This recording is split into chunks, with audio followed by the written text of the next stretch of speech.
में इस यात्रा का समापन किया जाएगा। जो हमारी पुरानी संसद है, जिसे हमारी सरकार ने संविधान सदन का नाम दिया है, और वहीं पर बाबा साहब अम्बेडकर और सभी जो हमारी संविधान सभा की निर्मात्री सभा थी, उन सब का मैं धन्यवाद करते हुए, जहाँ पे संविधान को जन्म मिला था वहाँ पे संविधान की यात्रा का समापन होगा। संविधान अपने गंतव्य पहुँचेगा और वहाँ से इस यात्रा को, एक ऐतिहासिक यात्रा है ये, जिसे हमने बहुत ही दुर्गम क्षेत्रों से लेकर के हम साथी आए हैं और बड़ी कठिनाइयों के साथ हम रात में चले, हम दिन में चले, हमने खेतों में बैठ के खाना बनाया खाया है, हम ठंडियों में रहे हैं, लेकिन ये यात्रा भारत के विभिन्न राज्यों से होते हुए दिल्ली पहुंचेगी 26 नवंबर को। और इसका जो मुख्य उद्देश्य है, भारत के प्रत्येक नागरिक को संविधान के प्रति जागरूक करना मुख्य उद्देश्य है इसका। क्योंकि आज 75 साल हो गए संविधान से देश चलते हुए, आज तक हम भारत के लोग संविधान के विषय में नहीं जानते। संविधान के पन्नों में, संविधान के अनुच्छेदों में क्या लिखा है, हम भारत के लोग जानते ही नहीं। और यही कारण है कि अभी तक 75 सालों में भी संविधान का संपूर्ण अनुपालन नहीं हो पाया। जितना पालन हुआ है वो पर्याप्त नहीं है और इसीलिए भारत के लोगों का जीवन स्तर नहीं ऊंचा हो पाया, भारत के लोगों की गरीबी दूर नहीं हो पाई, भारत के लोगों की अशिक्षा नहीं दूर हो पाई, भारत के लोगों में भेदभाव, छुआछूत, ऐसी तमाम कुरीतियां दूर नहीं हो पाई जो संविधान बनने के बाद खत्म हो जानी चाहिए थी। तो इस यात्रा का मुख्य उद्देश्य है कि भारत के लोग, भारत के नागरिक, चूँकि संपूर्ण नागरिकों के लिए संविधान है, संपूर्ण नागरिकों को, वो चाहे बच्चा हो, वो चाहे युवा हो, वो चाहे पुरुष हो, वो चाहे महिला हो, वो चाहे वृद्ध हो, कोई भी हो, यहाँ तक कि भारत के संविधान में पशु पक्षी, पेड़ पौधे, नदी नाले, झील पहाड़, सब के लिए उचित व्यवस्था की गई है। हमने जब संविधान को पढ़ा तब ये जाना कि यदि संविधान का संपूर्ण अनुपालन हो जाए तो भारत पुनः सोने की चिड़िया हो सकता है। लेकिन कुछ लोग भारत में हैं जो अपनी राजनीति करने के लिए, अपनी दुकानें चलाने के लिए भारत की जनता से संविधान को दूर रखा गया है। तो हम लोगों ने ये निर्णय लिया है, संविधान संरक्षक संघ ने ये निर्णय लिया है कि राष्ट्रव्यापी संविधान जागरूकता अभियान के तत्वाधान में ये यात्रा चलाई गई और अभी तीसरा साल है इस यात्रा का। 26 नवंबर को इस यात्रा का समापन हो जाएगा, लेकिन विभिन्न माध्यमों से ये अभियान चलाया जाता रहेगा पूरे भारत में। जब तक भारत में संविधान रहेगा तब तक राष्ट्रव्यापी संविधान जागरूकता अभियान रहेगा। ये संविधान संरक्षक संघ ने निर्णय लिया हुआ है। तो मैं आपके माध्यम से, आपके चैनल के माध्यम से मैं समस्त भारतवासियों को निवेदन करना चाहूँगा, उन्हें मैं आमंत्रित करना चाहूँगा कि 26 नवंबर को दिल्ली पहुँचें। राष्ट्रव्यापी संविधान यात्रा, जो ये ऐतिहासिक यात्रा दिल्ली पहुंचेगी, संविधान सदन पहुंचेगी, वहां इस यात्रा में शामिल होकर के इसका हिस्सा बन करके इस यात्रा को सफल बनाने में अपना योगदान दें सभी भारतवासी। और आपस में जो धर्म के नाम पर, जाति के नाम पर, ऊंच नीच के नाम पर, जन्म स्थान के नाम पर, लिंग के नाम पर, मूल वंश के नाम पर जो हमारे दिलों में नफरतें हैं, उनको हम मिटाएं। अगर हमें भारत को विकसित भारत बनाना है तो भारत के एक एक नागरिक को विकसित करना होगा। हर एक युवा को उसकी योग्यता के अनुसार काम देना होगा, नौकरी देनी होगी, तभी देश का विकास हो सकता है।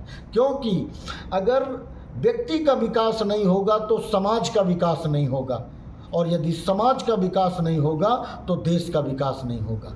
इसलिए हर एक नागरिक पर कम से कम 3 जिम्मेदारियां हैं: परिवार की जिम्मेदारी, समाज की जिम्मेदारी और देश की जिम्मेदारी। इसलिए हर व्यक्ति को इन तीनों जिम्मेदारियों को निभाना चाहिए। अपनी पारिवारिक जिम्मेदारियों को भी निभाना चाहिए, सामाजिक जिम्मेदारियों को भी निभाना चाहिए, और देश के प्रति जो हम समस्त नागरिकों की जिम्मेदारी बनती है उसको भी निभाना चाहिए। तभी देश आगे बढ़ेगा, तभी देश खुशहाल होगा, तभी एक एक व्यक्ति खुशहाल होगा।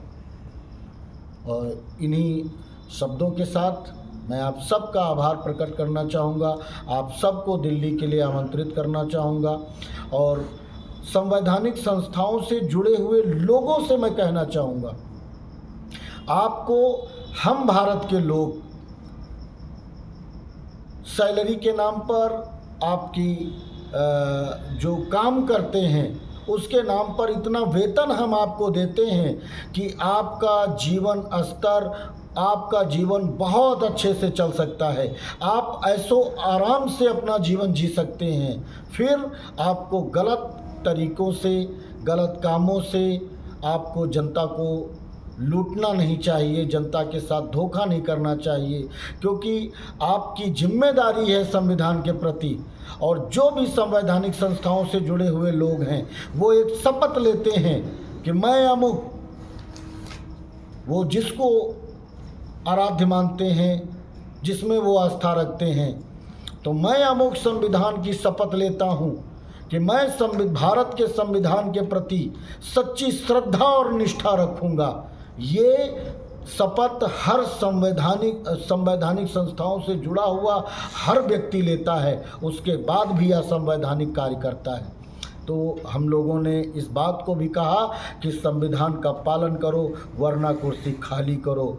जनता जागरूक हो रही है। आप जान लीजिए, भारत के लोग जिस दिन संविधान के प्रति जागरूक हो गए उस दिन संविधान को कमज़ोर करने वाले लोग अपने आप अपना पद छोड़ देंगे, नहीं तो जनता उनको खींच के बाहर कर देगी। चाहे वो विधायिका से जुड़े हुए लोग हों, चाहे वो कार्यपालिका से जुड़े हुए लोग हों, चाहे वो न्यायपालिका से जुड़े हुए लोग हों। विधायिका का काम है कि भारत की जनता के लिए, उनके जीवन स्तर को उठाने के लिए जन कल्याणकारी नीतियां बनाना, योजनाएं बनाना, ये विधायिका का काम है। कार्यपालिका का काम है कि वो उन योजनाओं को जनता तक पहुंचाना, ईमानदारी से जनता तक पहुंचाने का काम है कार्यपालिका का। न्यायपालिका का काम है कि भारत के हर एक पीड़ित को न्याय देने का काम है। लेकिन आज की डेट में हमारी ये तीनों संस्थाएं पूरी तरह से तो 100% तो नहीं है, अभी भी कुछ लोग ईमानदार हैं संस्थाओं में, लेकिन अधिकतम हमारी तीनों संस्थाओं को दीमक चाट रही है और इस दीमक का इलाज करना पड़ेगा। हम भारत की जनता को इलाज करना पड़ेगा, क्योंकि संविधान ने हम भारत के लोगों को संविधान में मालिक का दर्जा दिया है। और ये जो तीनों संवैधानिक संस्थाओं से जुड़े हुए लोग हैं, ये भारत की जनता के नौकर हैं। नौकर, इनको हमारे लिए काम करना है, जनता के लिए काम करना है, और भारत की जनता इस देश की मालिक है। लेकिन हो रहा उल्टा है, भारत की जनता नौकर बनी है और भारत के नौकर सेवक मालिक बने बैठे हैं। इस बात को समझने के लिए भारत के लोगों को संविधान को पढ़ना पड़ेगा, समझना पड़ेगा, जानना पड़ेगा और अपना चरित्र संवैधानिक बनाना पड़ेगा। उसके बाद जिस दिन ऐसा हो गया, मैं समझता हूँ कि इतनी जल्दी तो नहीं हो पाएगा, क्योंकि मेरे अकेले काम करने से, मेरे अकेले आवाज़ उठाने से शायद मैं पूरा जीवन निकल जाएगा मेरा। तो मैं आप सभी को, भारत के प्रत्येक नागरिक को, प्रत्येक युवा को मैं निवेदन करना चाहूँगा कि सम्मानित साथियों, आओ हम सब संवैधानिक मार्ग अपनाएं, संविधान के रास्ते पर चलें। बाबा का मिशन, हमारे बाबा साहब डॉक्टर अंबेडकर का मिशन ही यही था। हम साथी कहते तो हैं कि बाबा तेरा मिशन अधूरा, हम सब मिलके करेंगे पूरा, लेकिन दुर्भाग्यवश हमको पता ही नहीं है कि बाबा का मिशन क्या था। साथियों, बाबा साहब का मिशन था कि जिस दिन भारत में संविधान का राज स्थापित हो जाएगा, भारत के प्रत्येक नागरिक के जीवन का कल्याण हो जाएगा, प्रत्येक नागरिक की समस्त समस्याओं का समाधान हो जाएगा। और ये तब तक नहीं हो सकता जब तक भारत के लोग संविधान के प्रति जागरूक नहीं होंगे। इसलिए यदि बाबा साहब डॉक्टर अंबेडकर का मिशन पूरा करना है तो संविधान के मार्ग को अपनाना पड़ेगा, संवैधानिक चरित्र को अपनाना पड़ेगा। और जिस दिन ऐसा हो जाएगा उस दिन भारत खुशहाल हो जाएगा। भारत विश्व में पुनः सोने की चिड़िया हो सकता है, भारत विश्व गुरु हो सकता है। भारत ने ऐसे ऐसे लोगों को, ऐसी महान हस्तियों को जन्मा है, तथागत बुद्ध जैसे महान वैज्ञानिक को जन्मा है भारत ने। लेकिन ये दुर्भाग्य है भारत का कि भारत अपनी शक्ति को नहीं पहचान रहा, अपनी पावर को नहीं पहचान रहा। जिस दिन भारत के लोग अपनी शक्ति, पावर को पहचान गए, उस दिन भारत में एक नई क्रांति का जन्म होगा। भारत विश्व गुरु बनने से दूर नहीं रह जाएगा, भारत सोने की चिड़िया बनेगा, ऐसा मेरा विश्वास भी है। और इसी विश्वास के साथ हमारे साथ में SL धीमान जी, और हमारे साथ में सपना राज त्यागी जी जो मेरी जीवन साथी हैं, हमारे बेटे ओम राज त्यागी, छोटे बेटे ऋषि राज त्यागी, हमारे छोटे भाई देवेंद्र राज त्यागी, हमारे दूसरे छोटे भाई अशोक राजपूत, ये पूरा परिवार हमारे साथ चल रहा है। इसलिए हमारे हौसले बुलंद हैं और हम डट करके पूरे देश में भ्रमण करते हुए अपने पूरे जीवन को निछावर कर देंगे। जब तक भारत में संविधान का राज स्थापित नहीं होगा तब तक अपने शरीर का पसीना बहाते रहेंगे अपने लोगों के लिए, और बाबा साहब अंबेडकर का मिशन पूरा करने के लिए एक एक पल काम करते रहेंगे। तो साथियों, आओ हम सब मिल कर के संविधान के मार्ग को अपनाएं। और मैं चंद पंक्तियों के साथ में अपनी बात को विराम देना चाहूँगा कि संविधान हीरक जयंती को मिलकर खास बनाए हम। ये 75वां संविधान दिवस है साथियों। संविधान दिवस हम भारत के लोगों के लिए सबसे बड़ा पर्व होना चाहिए। इससे बड़ा दूसरा पर्व होना ही नहीं चाहिए। लेकिन अभी तक हम अज्ञान हैं, अपने महापर्व को हम कोई महत्व ही नहीं देते हैं। 26 नवंबर 1949 को भारत में लोकतंत्र स्थापित हुआ था। राजतंत्र को समाप्त करके रोज लोकतंत्र को स्थापित किया गया था, बाबा साहब अंबेडकर के द्वारा किया गया था। इसलिए हमारे लिए सबसे बड़ा पर्व होना चाहिए। तो हमने संविधान की रजत जयंती नहीं मनाई, हमने संविधान की स्वर्ण जयंती नहीं मनाई।